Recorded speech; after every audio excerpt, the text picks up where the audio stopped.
And so what I learned was like, okay, there's these things that cause attraction. And there's this, either it's mechanical or it's wiring or something in it, where if a girl likes a guy and she goes, yeah, I'm attracted to that dude. If he stops doing the attractive things or starts doing unattractive things, this bucket of attraction just starts to slowly leak without her even knowing it. She doesn't know it. And it starts to go. And then she comes this one day and goes, wow, I love you, but I'm not in love with you. Welcome to the I Own It podcast with Ben Reinberg. All right, we're live from the Ben Reinberg I Own It studios in Laguna Beach, California. And today's guest, we just keep rolling out the outstanding guests, and this one is no different. He is an expert consultant. I'll leave it at that. We'll get into it shortly. He's a coach, a mentor, a speaker, an entrepreneur. The list goes on and on for you, my friend. Keith Yackey, welcome so much to the show. It's so good to see you, and thanks for coming on. In studio. It's an honor. I'm glad I live out here, man. This place is epic, and I love the energy and the vibe. Thanks for having me. So you've helped thousands of men save their marriage, okay, and their sex lives. Let's kick things off and start sharing your personal story and leading you to start. How'd you start the marriage game? Okay, so my wife left me 5.5 years ago, basically with the premise of you run your business, you come home and talk about your business, and you fall asleep on the couch. That's not what we signed up for we're out of here. And basically said to my face, my life would be better without you in it. And I was like, well, that really fucking sucks. And it was the moment, because this is the one that I wanted to be with the rest of my life. You know, I had sex with hundreds of women before her. I played the game. I did all that, but it was her that I was like, no, this is the one. Like, this is my gal. And when she said, yeah, no, I'm not, it made me really start to get inspired from, oh shit, this is going to be my second divorce. And dude, I'm the problem. And it was that realization that I was the problem that made me also realize in the same breath, well, then I'm the solution. Shit, if I'm the one who fucked it all up, I'm the one who can fix it. And the way I fucked it up was by not being a truly attractive man to my wife. And so that's, once I got her back in about 5 or 6 months. I hired 3 coaches. Like, I got to get her back. And dude, they left me with one punchline, and it saved my life. And it was this: 3 different coaches, 1 woman, 2 different guys. I didn't even necessarily believe that they actually went through what I went through, but what they said sounded right. And I was like, well, shit, if I want to move on, I've got to move on. And if I want to get her back, I've got to move on.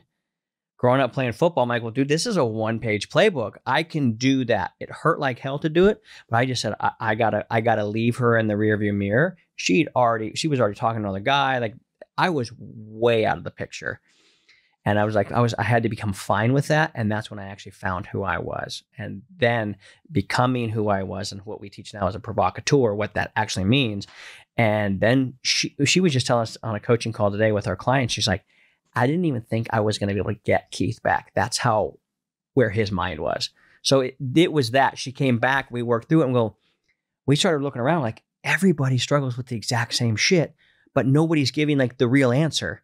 And it wasn't until I started sharing what I was doing that all my friends own businesses, right? So they're like, hey, dude, my head of sales, he just got served divorce papers. You think he can help them? I'm like, you're damn right I can. Bring him on. And I started helping all these guys get their exes back. And sometimes I would meet with guys and gals, and it was just the guys wouldn't do the work, but the gals would. And I'm like, I need to be able to talk to a guy the way I would talk to him if his wife wasn't here.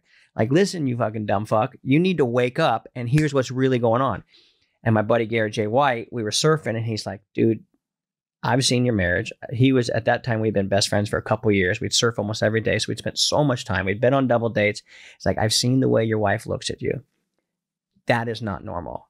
And the way you talk about it is not the way anybody else is talking about it. Where you come into my group, who's had like 55,000 guys go through his program, he goes, well, you start sharing it. I said, you're damn right I will. And so it kind of just took on this life of its own. I went in, took 20 guys for free through the program. 16 got excellent results.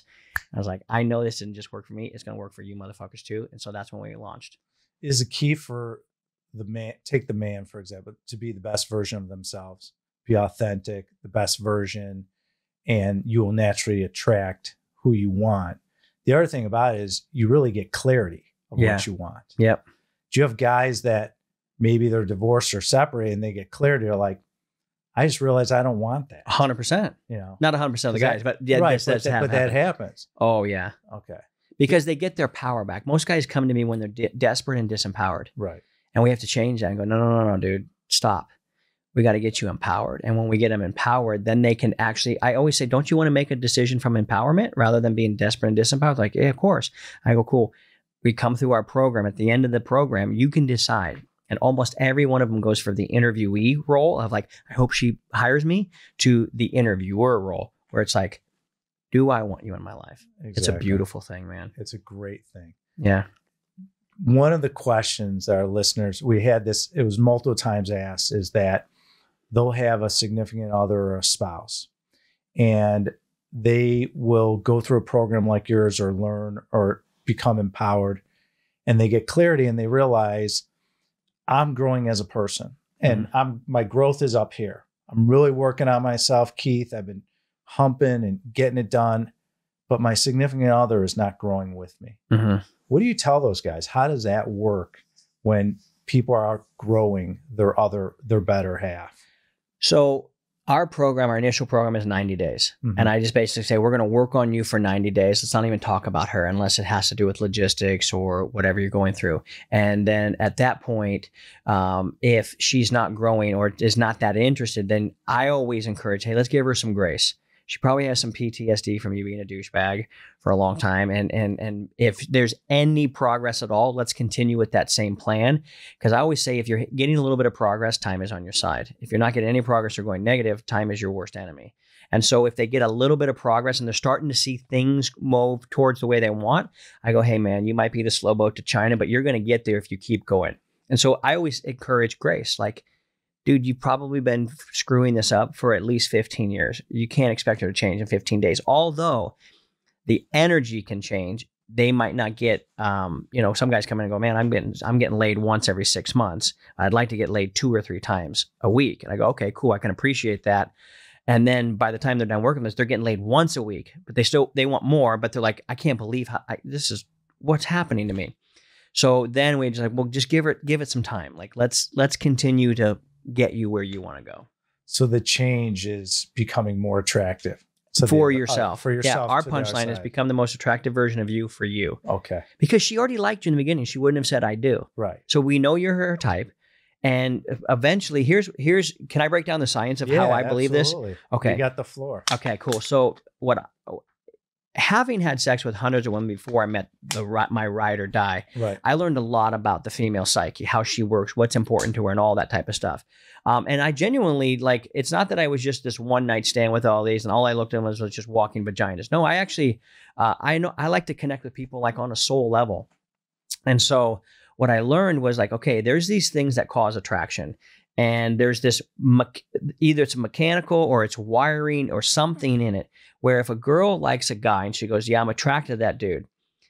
If he stops doing the attractive things or starts doing unattractive things, this bucket of attraction just starts to slowly leak without her even knowing it. She doesn't know it. And it starts to go. And then she comes this one day and goes, wow, I love you, but I'm not in love with you. Right. Man, it starts to feel like it goes from soulmate to roommate. And she stops initiating. She's no longer enthusiastically participating. She cares more about the spreadsheets than the bed sheets. And she doesn't know why. She's like, I want to. All these women are secretly rooting for the men to become the man again. So if the science is they stop doing the attractive things and start doing unattractive things, if we get them to start doing attractive things again and stop doing the unattractive things, the bucket actually starts to fill back up without her knowing it. Because she's attracted to it. She was in the beginning. She is still now. And so what happens, that's when the energy actually switches. And she goes, I don't know why I'm feeling these things for this guy, but he's doing the things. The same wiring that got her to lose it is the same wiring that gets her to attract it. What are some of the things that guys can do? Like just a couple examples to make them more attractive. Well, understanding what she's judging you on, I think, is a really big key. That's where I came up with my 5 dials. And so to run through those extremely quickly, are you being a good dad? Because that's what a good dad does. Because you're a good dude is a good dad. Are you really like her best friend? Does she feel like she can connect with you? Or does she feel super lonely? Are you a good producer? You know what I mean? Like nobody loves Cheeto dust on your fingers, gaming in the morning if you're just a loser. Right. Are you a player within your marriage? Or do you still have fun? Are you going on dates and are they fun and exciting? And like, would anybody really want to date you if this was your dating standard? And then lastly, are you staying in your power?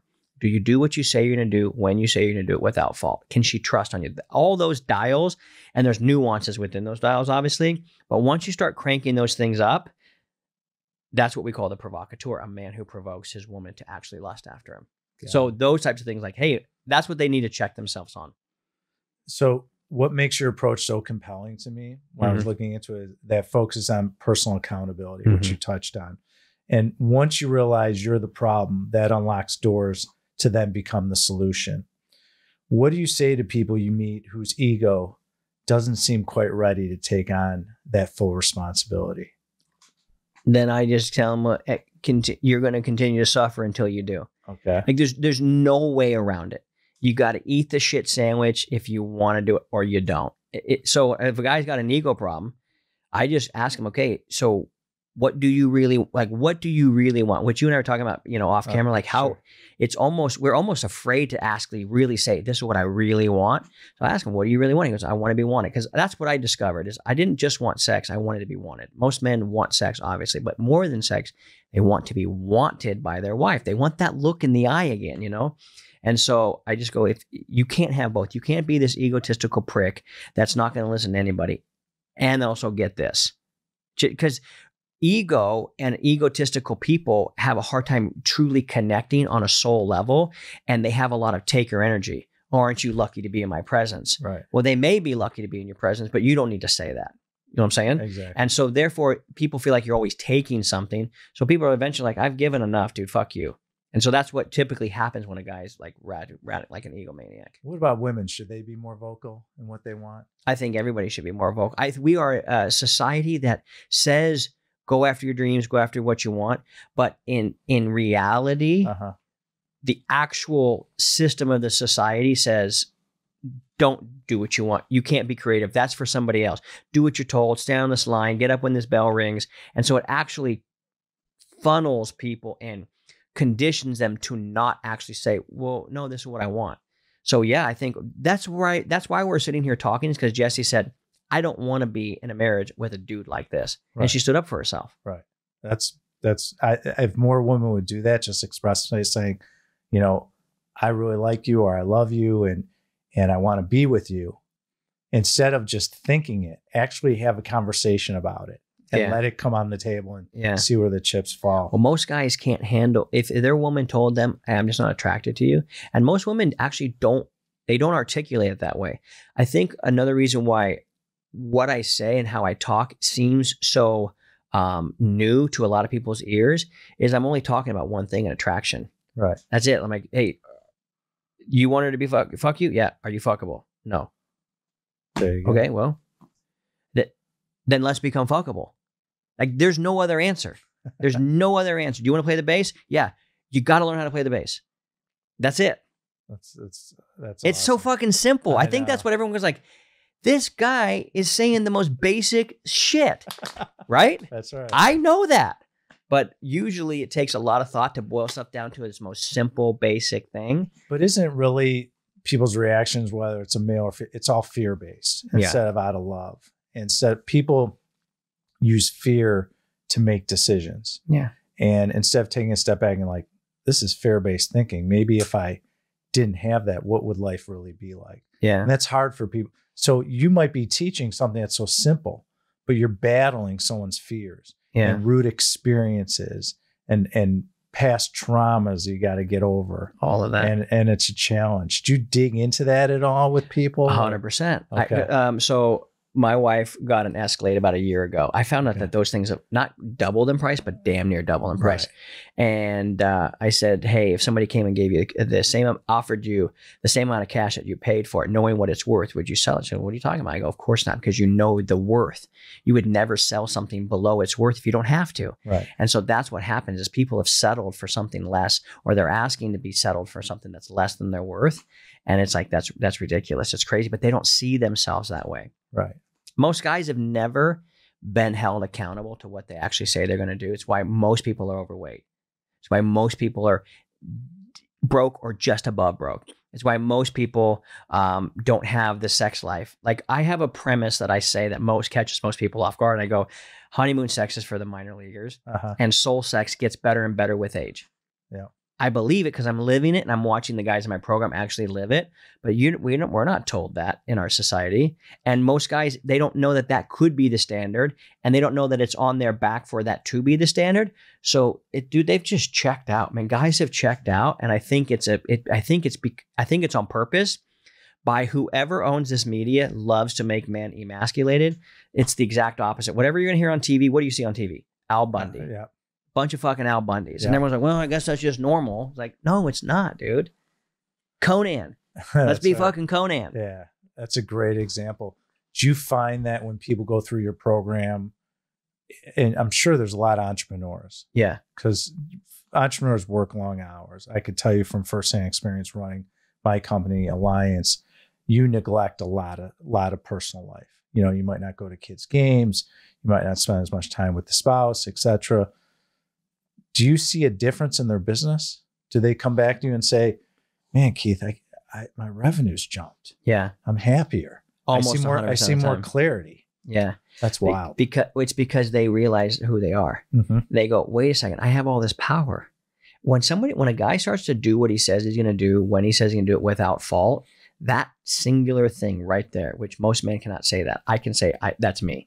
Very few men can say that. I don't know you well enough if you could say that or not, but I can tell you this: when that happens, he doesn't let anything slide anymore. So it's almost like, of course, they're reverent because they become super detailed and they quit letting shit just slip around and slide by. Yeah, so it happens. It's basically keeping your word to yourself. It's all it is. Be your word. Keeping your word to yourself. Yep. Amazing.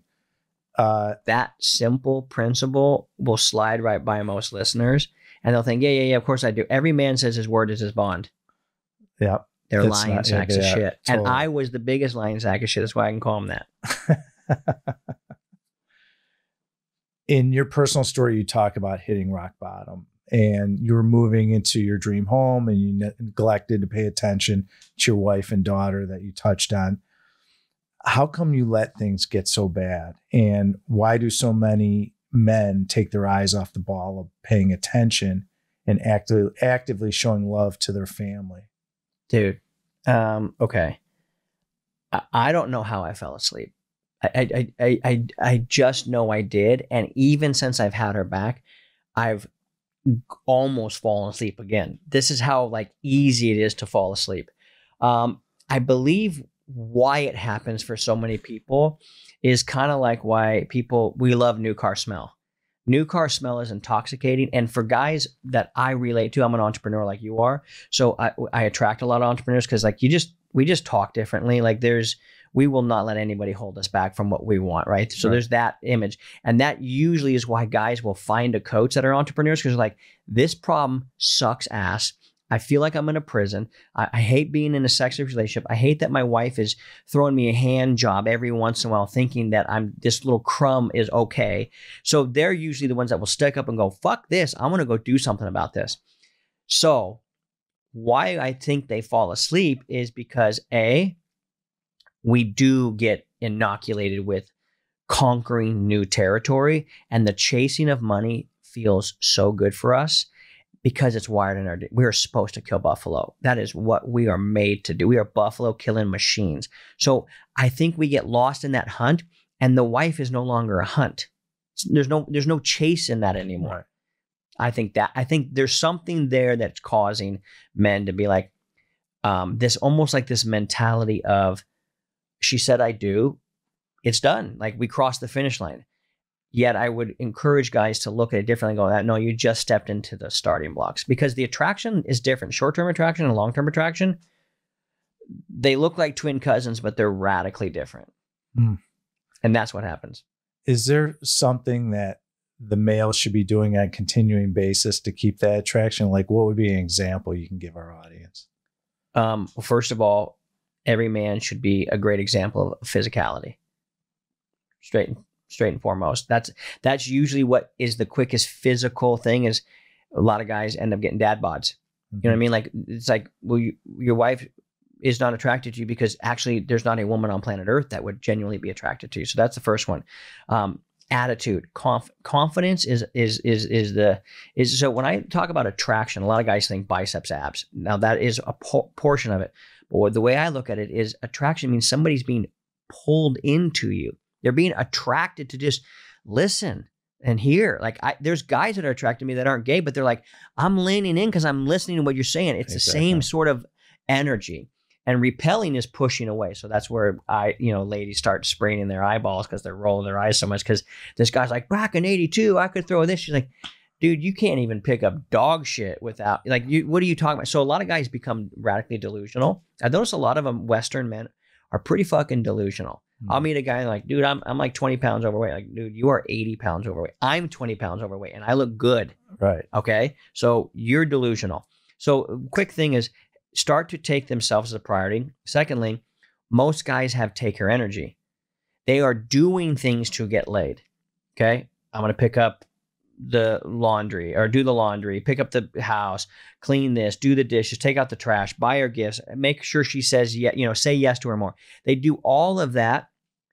Anything I teach the audience here, anything I share with them, if they do it to get something, they've not heard a damn thing I've said. Because every time you're doing something, even if you and I had an interaction and I was trying to get something from you, you'd be like, fuck this guy. It's taker energy, and women can smell that shit from a mile away. And so most guys are doing things to get something rather than saying, what's my standard? Right. So I would have a guy quickly audit his life and go, am I doing this just to get a pat on the back from my wife? Or am I doing this because that's my standard? That shift right there, that energetic shift is everything. Well, that's been my mindset. I think it started a few years ago. And then obviously the last 3 months, I'll get someone a gift. No strings. Yeah. I don't care. They don't have to say thank you anymore. Yep. I used to be like, fuck, they didn't even say thank you. Yeah. And so I was wondering, like, do I get the thank you? But now I'm like, I don't need the thank you because I'm so good in my own skin and I'm doing it out of love and appreciation and gratitude. Like I'm grateful for this person because I get people a lot of gifts, especially in business. And I do it. And so someone on my staff will be like, investor didn't say thank you for the bottle of wine. Did they get it? And I'm like, that's not the point. Yeah. You're doing it because you're grateful that they've invested millions with us. Yeah. You're doing it because they contributed to you. They might have gave you some knowledge you weren't even thinking about. And that goes to my next point is listening, a skill that you see that's a lost art with a lot of the men you coach, because I've learned myself, especially as I've grown and now that I'm 53, that my listening skills have improved. I'm always trying to seek the truth in what you're saying to me. What is Keith saying to me? What's the truth in it? Like, how is he contributing to me? Because I feel that every conversation, someone is contributing to in some way. They might criticize you. And if they criticize you, you're like, okay, what can I learn from this? What did I do that created that? Because I believe we create everything in our life. Amen. What our relationships are like, what our employees are like, what our kids are like. And I had to take a step back. That was a hard pill for me to swallow. I mean, I was in tears when someone taught me that concept. Because I realized, I'm like, man, I am a complete fuck up because I haven't been creating what I really want. Yeah. And so it feels like life's passing you by. You're like, why didn't I make a decision? It goes right under your feet. Yeah. So is listening something that you see is a consistent issue with these guys? 100%. Okay. I want to say the thing about you talk about giving gifts real fast. Right. A third point that I would add to that is you give because that's what generous people do. Right. I go, hey, like the gifts I've given, sometimes I've given some really big gifts to some of my close friends. And it wasn't so much that there was a sting on the pocketbook, but the price tag is not something that you would typically associate with a gift for somebody. Right. And my mind's like, what would the most generous person do? Well, they would do it. So sometimes I forced myself to do what the generous person would do because I have to become generous, because one of the greatest, most attractive traits of a human being is their generosity. And to be generous, you have to have abundance. And so I think there's a real karmic abundant flow and loop there. So that would be a third reason that I think is just, hey, it's my standard to be a generous person. Even if it hurts, that's just hurting my stinginess. And we got to get rid of that fucking stinginess. I learned that from an old pastor of mine. He's like, the reason we give is to give away our greediness. Right. I thought, ooh, that's really interesting. Okay, back to listening. I think it's the greatest skill on planet Earth. It's the thing that makes somebody feel heard, truly heard, seen, and recognized for who they are, especially today. Because we have people chatting to us all the time. We pick up a phone and we can scroll for 1 minute and we've had 20 different people plant 20 different thought seeds into our brain. And so we're hearing it from everywhere. But we're not really heard that often. And so just a person, like my best friend, I think is one of the best examples of this. My buddy Garrett, he's just the greatest listener. And then you feel like you almost have an audience of one with a really great listener.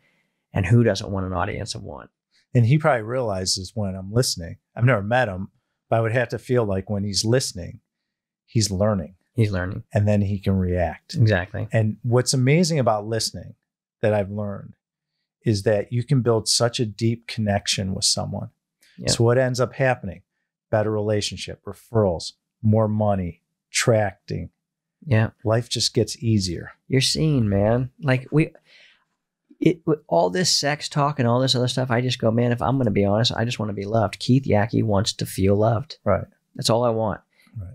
Dude, when someone listens to you, you feel loved. Wasn't that what all men want? Yeah. I'm sure women do too, is they want to feel loved. They want to be respected. That's more important than sex, it seems like, for a lot of men. It's like, what do you really want? I want to be appreciated. I want to be loved. Yeah.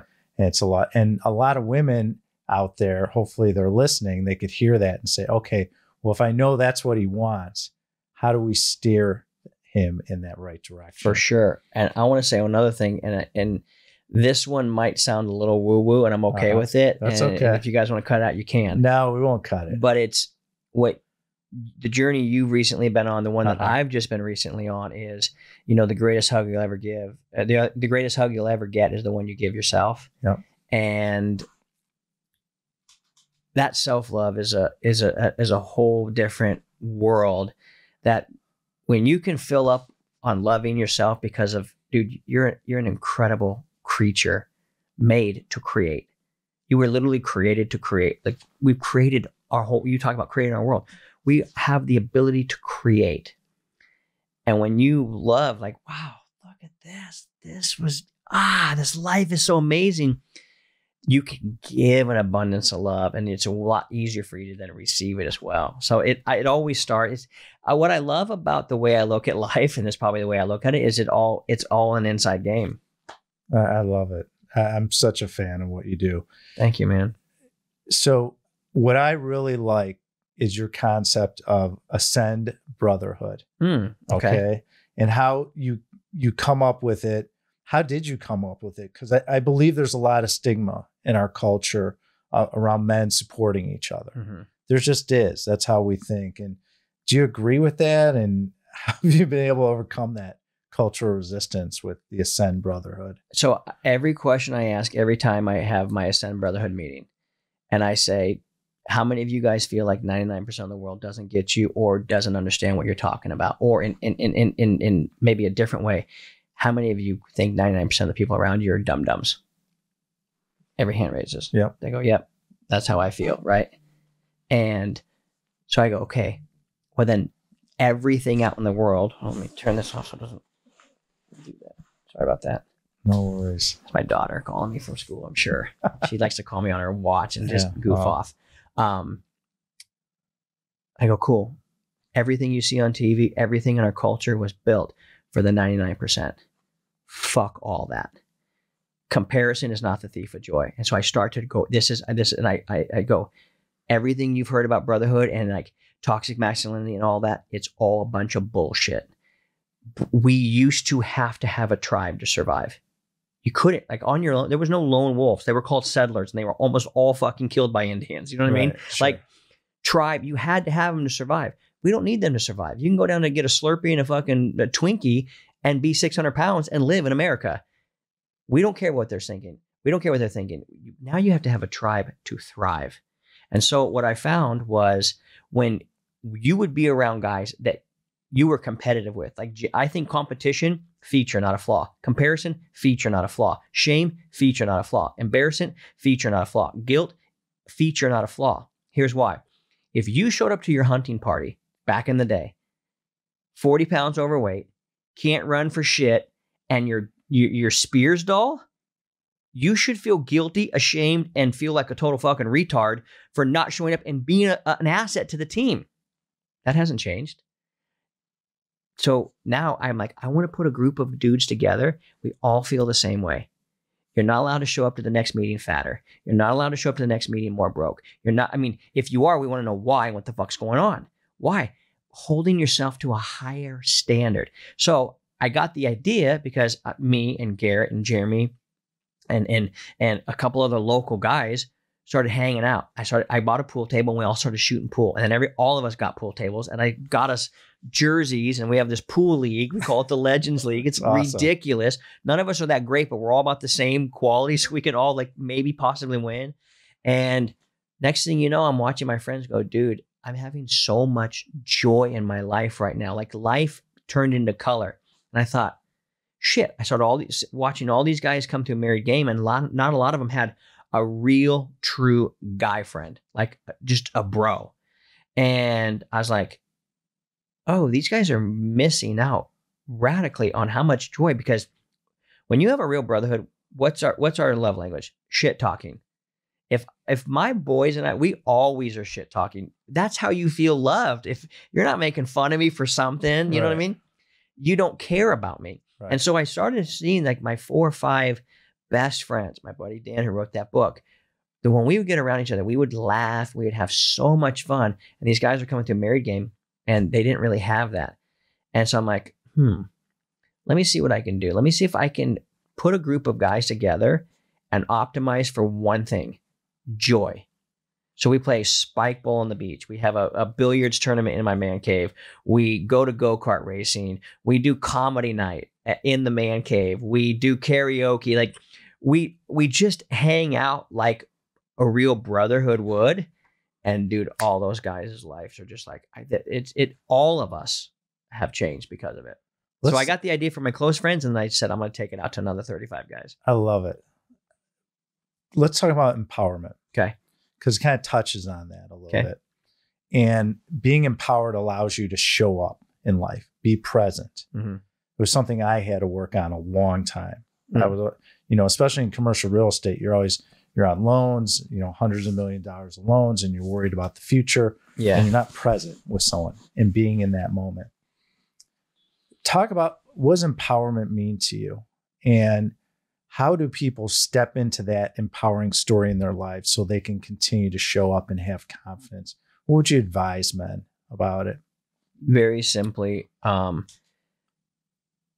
going after something that scares you will bring a tremendous amount of thrill and presence. There's 2 things that bring presence. Pain brings a tremendous amount of presence, and then thrill and adventure. Like, dude, you're paying attention. Have you ever mountain biked before? Yes. You do not care about anything else going on except for that lane right in front of you, and you don't want to get in a rut and eat shit. And so it's thrill adventure. When you're hunting something, you stay radically focused. Right. And everybody's felt that. For me, surfing, when I jump on a wave, I'm not thinking about anything else other than I'm going to bash that lip and launch in the air, or I'm going to get deep in this barrel and come out. Like, all I'm thinking about is the wave, what move I'm going to do. You're so honed in.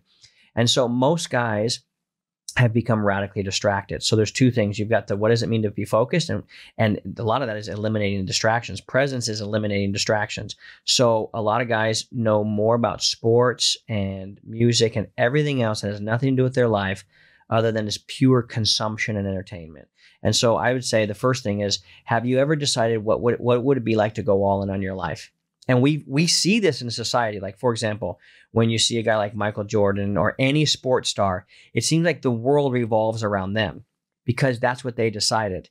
The world is going to revolve around me. Not because you all have to become in my world, but my world is the most important thing to me. So therefore, I'm going to focus on my world and build what I want and get what I want, drive what I want, go where I want, date who I want. And so what happens is they go all in and go, okay, well, shit, let's look at my stats.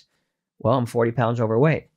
Okay. Well, if we looked on the back of your life card, said, all right, 2022, let's look at this motherfucker's stats. 40 pounds overweight. Shit, he's been 40 pounds overweight for The last 10, you remember the sports cards? With Well, like the baseball, you'd see. What like if you had a life card? Right. Just like that. Right.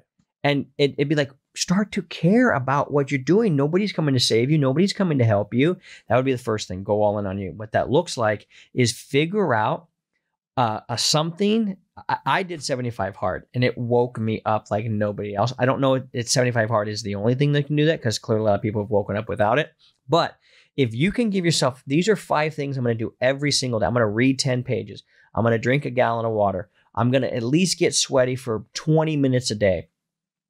And you stick to that for a certain amount of time with no deviation, no modification, let me negotiate out of that. You will be a different human being than you've ever become before. And it's what it's called is doing the actual work. And we don't know what that means because we go, well, I'm not an NBA star. I'm not an NFL star. They're out there doing the work. Here's your work, motherfucker. You need to start reading some great information to make you smarter, to make you more aware. You need to start putting your physicality as important. You need to start saying, for me, like I spend 30 minutes a day talking to my daughter. Why? There's a lot of days I'm like, I don't want to talk to her. You said you were going to. It's keeping your word. It literally, I hate that it's that simple because it's something that's easy to do is also easy not to do. But when you have 5 tasks that you do every day and you say, I'm going to do them for the next 30 days and day 17 comes up and it's going to be difficult to get those in and you do it anyway, instantly a brick of the wall of belief starts to get built inside your mind and you go, I did that. I didn't want to do that, but I did it. Shit, there's a lot of things I haven't wanted to do. What if I do it? That's where it really starts to open up. And then you start to go, my life matters. And it's every little thing in my life.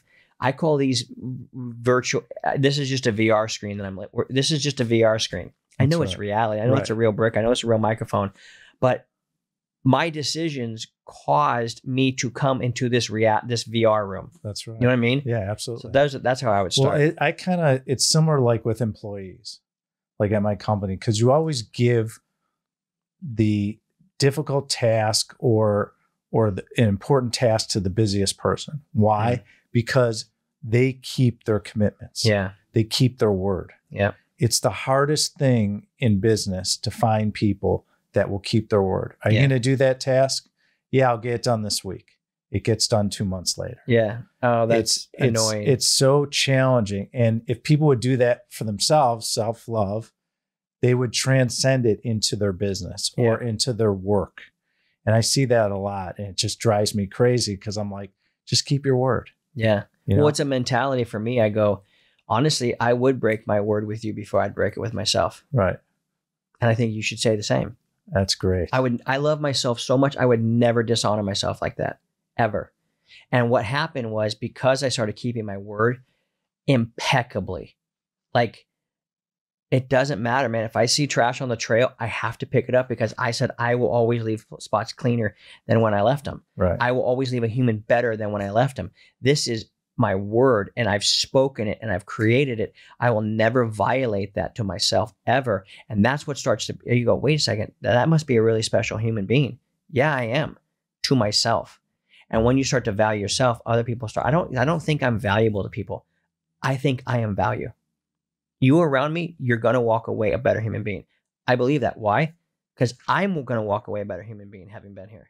Because I'm going to lean into it.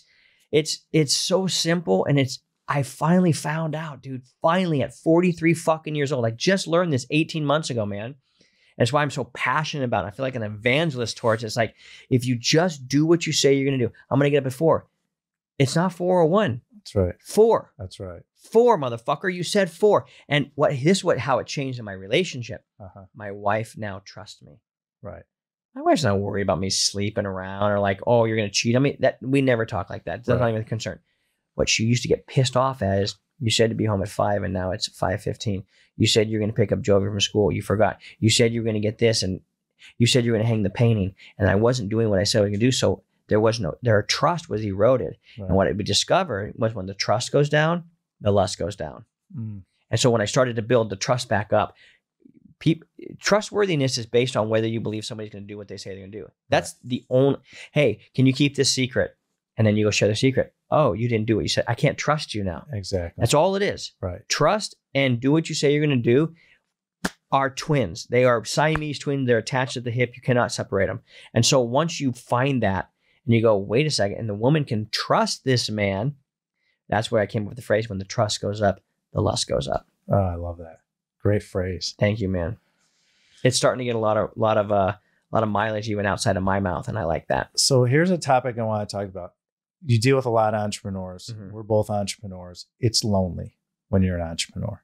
You're growing your business. No one understands what you're going through. You have a lot of internal thoughts.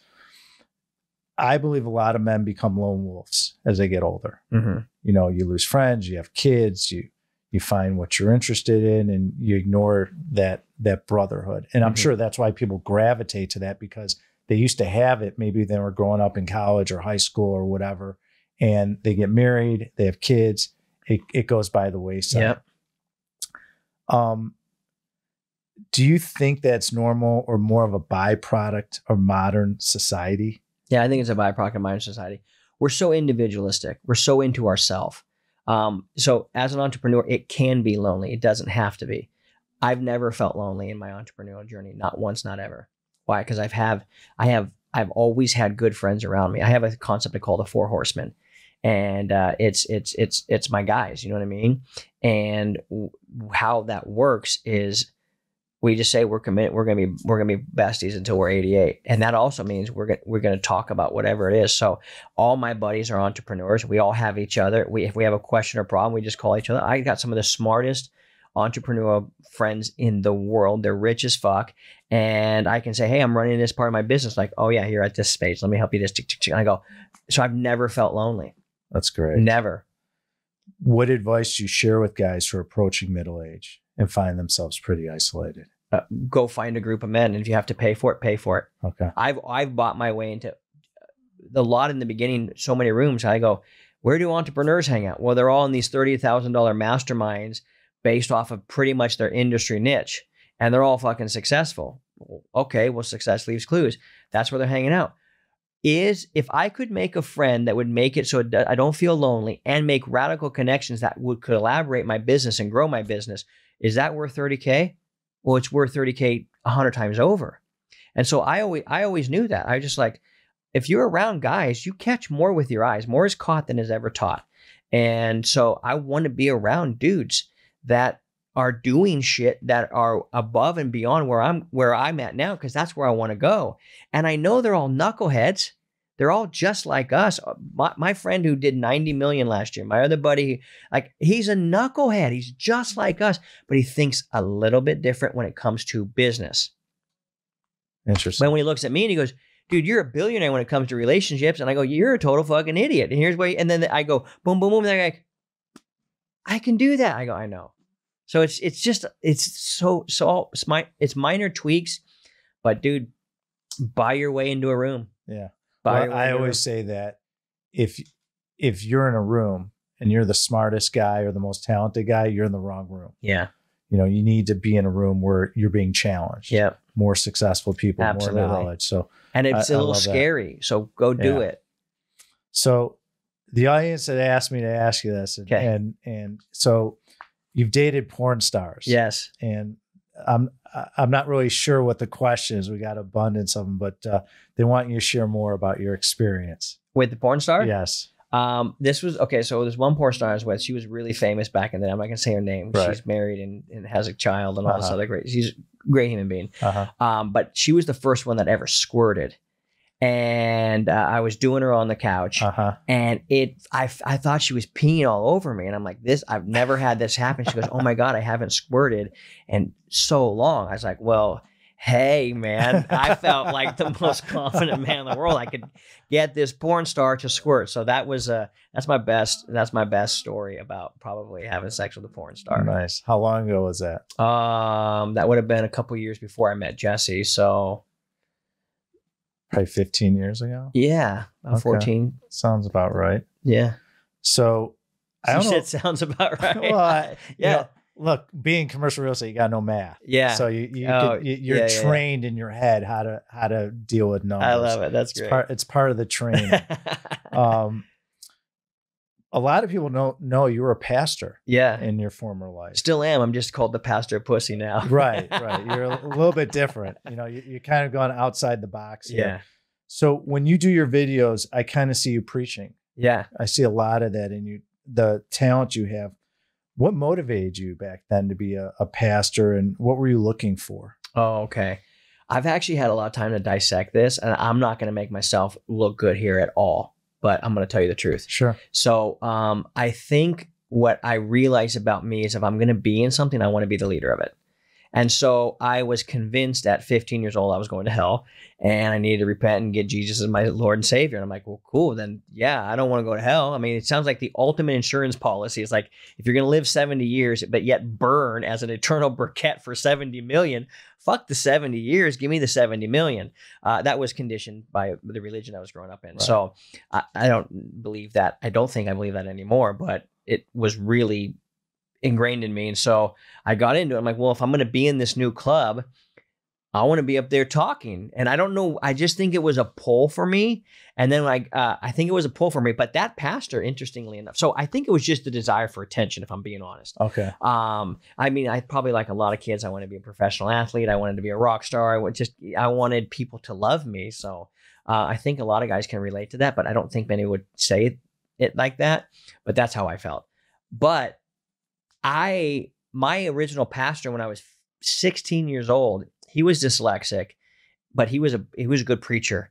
And I would spend the Saturday reading the books to him before he would preach on Sunday. So, because he couldn't read. Mm-hmm. So he'd be like, hey, can you read this to me? And I was a great reader. Mm. Well, I went downstairs and I was learning this concept, and he came downstairs and he goes, okay, so what did they say? And I tried to teach, and he goes, dude, you're a horrible teacher. And it kind of stuck with me at first. I was a little, but I'm like, so I used that as a little bit of motivation to become, I'm going to become good at this. And who wants to get up there and bomb? You know what I mean? Right. So yeah, people have told me that before, a little preacher in me. And I just think it was kind of something that pulled toward me. Well, this is the way you're helping people now. Even conceivable. Was this conceivable even back then? I mean, you're using your skills now to help people. I was in real estate for a long time. I did like 700 flips on hundreds of apartments. Yeah, we're going to get there. Okay, but that, I then wrote a book and then started an education company teaching guys how to do it. Uh-huh. And it was so boring to me for one reason. I'm like, no, dude, I know what I'm naturally gifted and skilled at. And then I spent a lot of years learning how to pick up women. So I got even better at this. And I was like, I know that I am a human relation interaction optimizationist. Like, I don't even know if that's a word, but like, I know how to help people optimize their relationships. That I'm key at. And anytime I would open my mouth about it, be like, well, that's kind of interesting. Well, how did you see that? I'm like, I don't know. This seemed to make sense. And they're like, I never saw it, but now that I see it, I can't unsee it. And so it would drive me crazy that I'm teaching people real estate and I'm teaching them how to get rich. And when I really want to just talk about what's going on in the bedroom, dude, like, are you getting laid? Like, I wanted to know that shit. Right. And so I said, fuck it. So no, I had no idea I would do this, but I always wanted to be able to just be me and share my insights. So I always wanted it, but I didn't know how to articulate it. Okay. So no, I didn't see myself doing this. So let's obviously, I've been in commercial real estate a little under 30 years. Yeah. And it's something that's been the fabric of my life.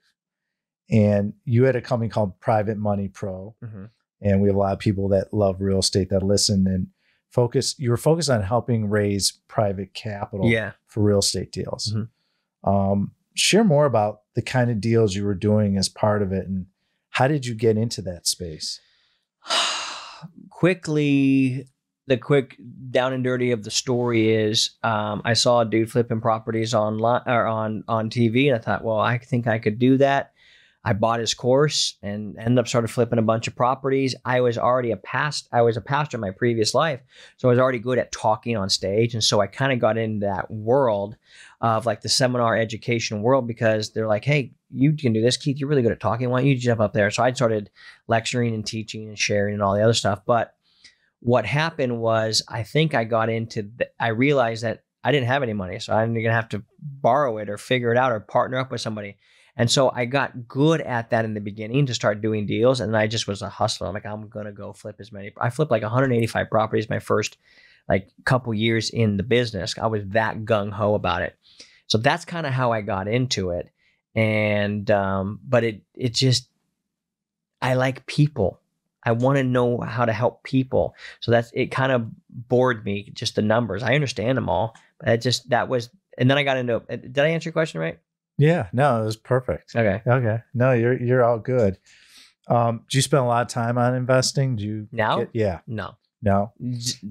I spend, I had multiple businesses within the thing that was making me money damn near passively. Mm-hmm. And I gave one of the businesses to one of my best friends from back in the day.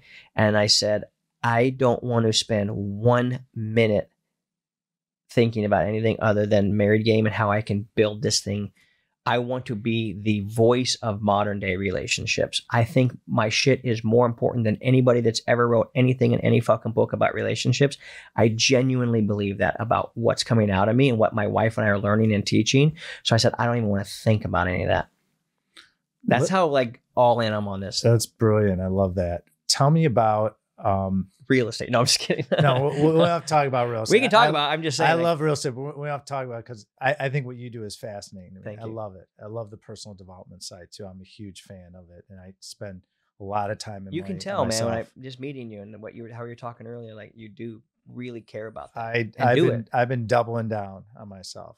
So I'm saying how do I become the best version of Ben Reinberg? Still working on it. I'm getting there. I'm really getting there. Really, I'm working hard on it. Tell me about one concept I saw on social media was the platinum concept. Okay. Explain that to everyone because I'm sure not everyone saw that video. Okay. Touch on it. I really thought it was amazing. Well, one thing I realized was that if you showed love to me in a way that I didn't feel loved, it doesn't translate as love. Right. And so the golden rule is do unto others as you'd want done unto yourself. Mm-hmm. Well, the thing is that I learned is that the things that I like aren't necessarily things that Jesse likes. So I'm like, well, there's a better rule to this than golden rule. What is it? Platinum. So I'm like, the platinum rule is do unto others as they want done unto themselves. How do you find out what they want done on Ask themselves? them. Ask them. If it's your spouse, she's already told you 100 million times. Right. Or if you see the way you can see, if you read the book Love, you don't even have to read the book Love Languages and just understand that people receive love way differently. Like if my wife buys me a gift, we just talked about this on the podcast and she goes, you don't even like gifts, do you? I go, no, because I'll go get what I want when I want it. And you're probably going to get the wrong color or the wrong, I would just rather not, you know what I mean? Unless it's super thoughtful and I go, whoa, that was really cool. And then I'm shocked for like a minute. And then I'm like, it doesn't translate as love to me necessarily. But if you walk up to me and tell me you think I hung the moon and that you want to give me a blowjob just because you feel so lucky to, I'm hearing a lot of love there. Okay. It's just, but we all interpret love way differently. Right. So you just find out, hey, what makes you feel most love? And if somebody's honest, they'll tell you, well, when you say this, that, or the other thing. And you know what's interesting? Like for men, most of our love language is physical touch and words of affirmation. Right. Where women mess this up is they give general compliments and they leave out the specifics. Yeah. Specific compliment. Hey man, I love this. I love how your stubble goes into your fade. It's a good look. It's a youthful good look for you. Is better than, hey, you look good today. Right. So much rides on that specificity because I'm now you're saying, wow, he's noticing things that most people don't notice. Right. You feel seen. Well, we love to be seen. We're fucking humans. That's built into us. That's right. If I repeat things back to you that you've told me, or that I get you something that I've heard you say you like, you now feel heard. See what I'm saying? Yes. So a specific compliment, like, so what I actually have coached women on how to text their man. And I go, tell them specifically what you like about them and how it makes you feel. But that compliment structure works for anybody. It's interesting you say it because that happened to me today. I was working out with my trainer and some woman walked up to me and she goes, Ben, you are looking incredible. Cut, your clothes are fitting great. Your workout clothes, like she was getting into the details. I walked away from her and Andrew, my trainer, was looking at me. I go, oh my God, that felt so freaking good. Because she was so specific and noticed what the progression was. That's it. So dude. I agree with you. Bro. And a lot of women don't think about that. They don't think like, I really like this person. I'm keeping it inside internally, but I'm not going to explain to them how I feel or be specific about, hey, I like that color red shirt you're wearing. Or, Yeah. I like the way you handled that meeting. Yeah. Or I like the way you treated me in this incident. Yeah. Because then what ends up happening is you reinforce like, oh, well, I'm going to do that again for you if you like that. I learned this learning game. You know, you don't sleep with hundreds of women on accident, right? Right. You have to understand what the hell's going on. Right. And I would never just compliment them on their beauty, because that's something that every girl gets told. Exactly. But I would get specific about something like, dude, man, you got incredible earlobes.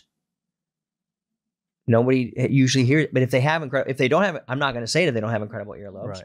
but you know what I mean? It's like, wow, you have incredible style. Like you don't like it. You get specific about what it is, and it feels so real then. And when you give it a genuine compliment, it has all giver energy. No, Yeah. I'm not giving this compliment so you can say one back to me. Right. I always tell people your criticism or your applause is radically irrelevant to me. Yeah. And I genuinely mean it. And that was only because of the 75 hard and the self-love and all that I could ever get there. People go, you're so cocky. I go, if you were in my spot, you would fucking recognize it. You're not, and that's okay. I used to be where you're at, meaning in my understanding of consciousness, and it's okay for a person to love themselves. If you don't love yourself, if you're not your biggest fan, I clap for myself at the gym. You know how ridiculous that looks? I get it. I did 16 dips the other day. Uh-huh. That was my record. That's I used to great. only be able to do like 5, bro. So now I can with do no weight support, just straight body weight. That's I got great. to 16. When I got done, I'm like, well fucking done, Yackey. Well done, man. Why? Because I was so proud of myself. Right. I didn't do those 16 dips for any of those people there. I did them for me. But when people are criticizing or anything else, are you opening your mind to say, let me learn from what their truth is? Possibly.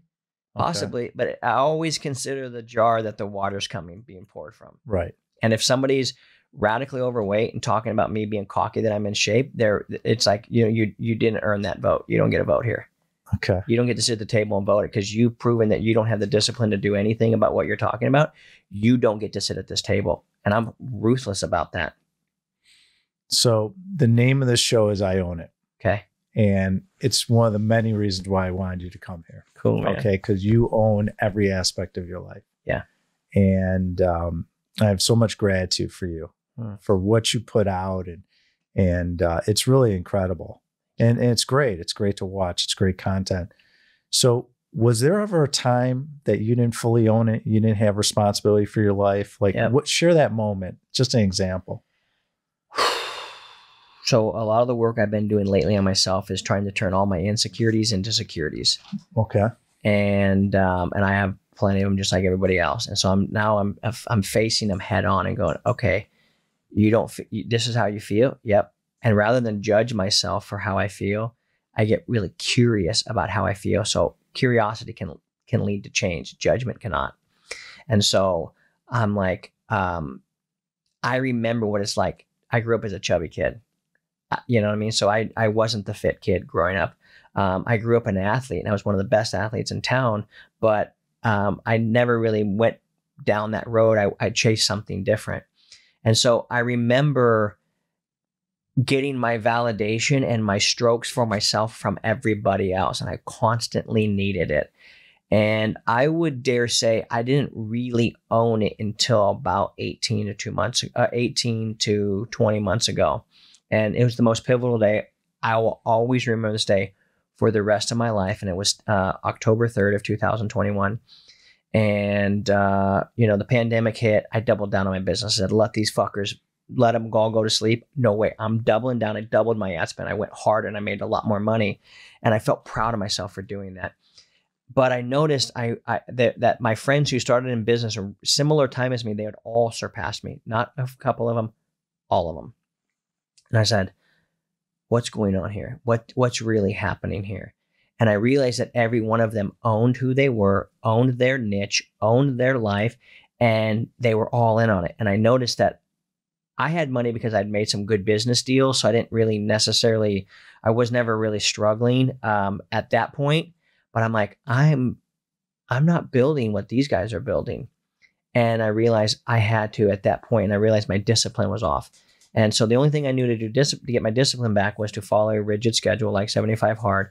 The very next day, 10-4, is when I started following it to a T. And I said, I'm going to own my life. I'm going to own every decision.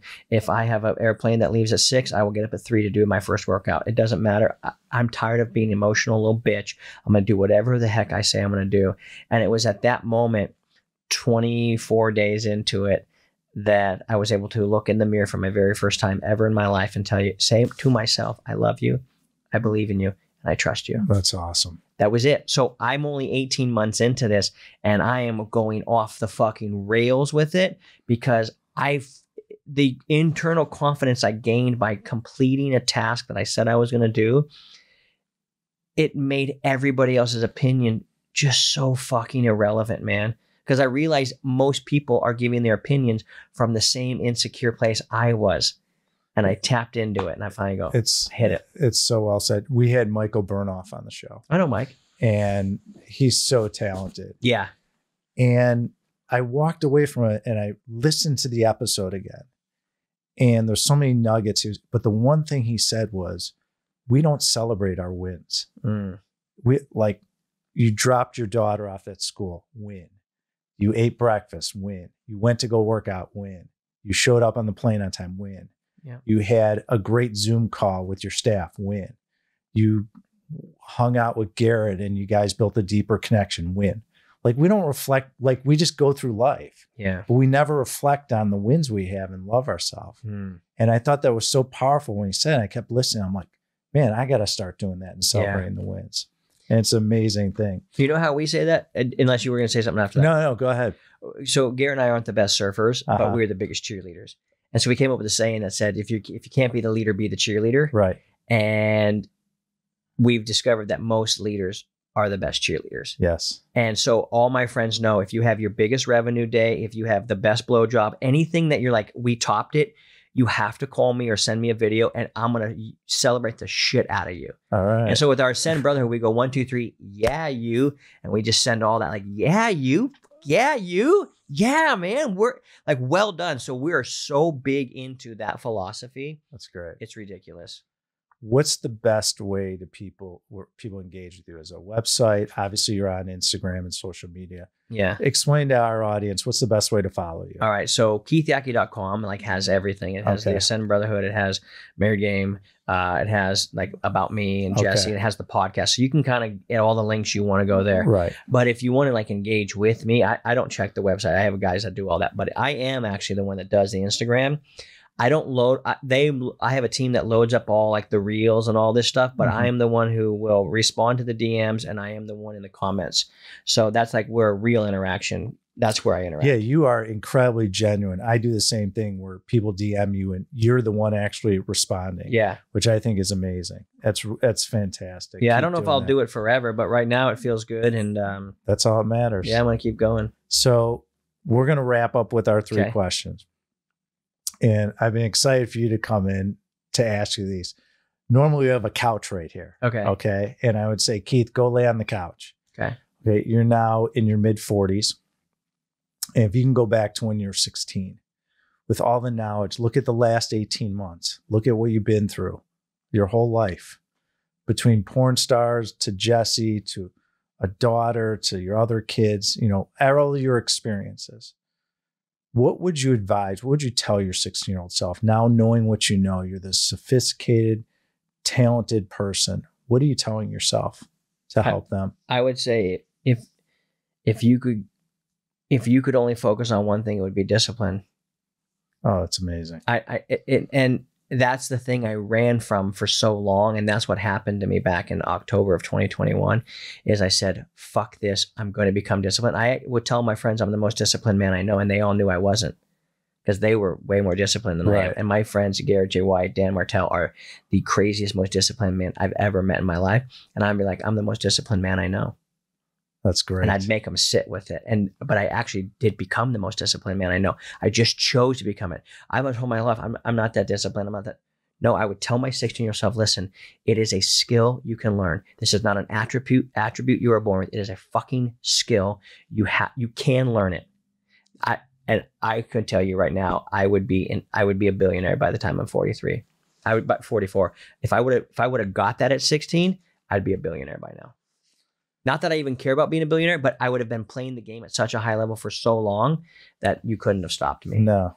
Well, you still got plenty of time left. I feel 16 still. Can't wait to have a conversation when you're 70 and we'll look back and Hell see. Yeah, dude. I like your style, man. Amazing. Yeah. It's our last day on earth. God forbid. It's just me and you. It's our last meal. It's your choice. What are we eating and what are we drinking?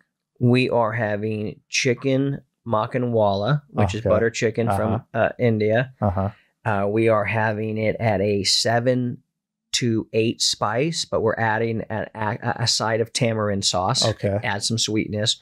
We are getting regular naan bread, but not thoroughly cooked, so it's still a little doughy and still a little flexible. We're getting some basmati rice on the side, and we're pumped, dude. And I'm whipping up, and it's just going to be fucking amazing.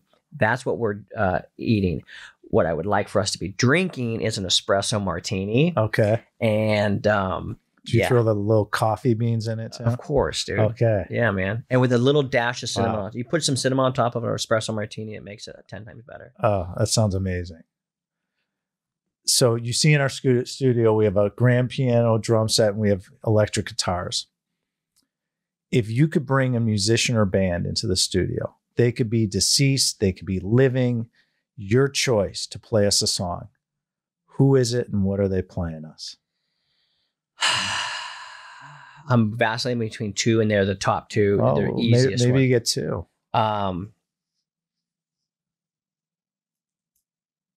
There's a good. Now I want three. That's I want three. I'm going to tell you what I want. Right. I want Guns N' Roses playing "Sweet Child of Mine." Oh, I love it. Or "November Rain" or "Civil War." All those solos are fucking sick. I'm having Mumford & Sons, and that's my main one is Mumford & Sons, and they're playing just a vibey ass song that's ripping my heart apart and making me excited. And last one, we're probably Tom Petty. Oh, and we're probably singing "I Won't Back Down." Oh, that's great. Those three are like the vibe. Well, thank you for coming in today. Thank you for having me. What a treat. And I hope everyone listening out there enjoyed this, because this was, I loved it. So I don't know how you couldn't love it. So if you want to listen to more episodes like this, kick that subscribe button on the lower right-hand side of YouTube. Feel free to click the like button. The more likes we get, the more amazing content from folks like Keith Yackey will share with the world. So keep clicking that like button. If you want to learn more about my company, Alliance Consolidated, go to AllianceCGC.com.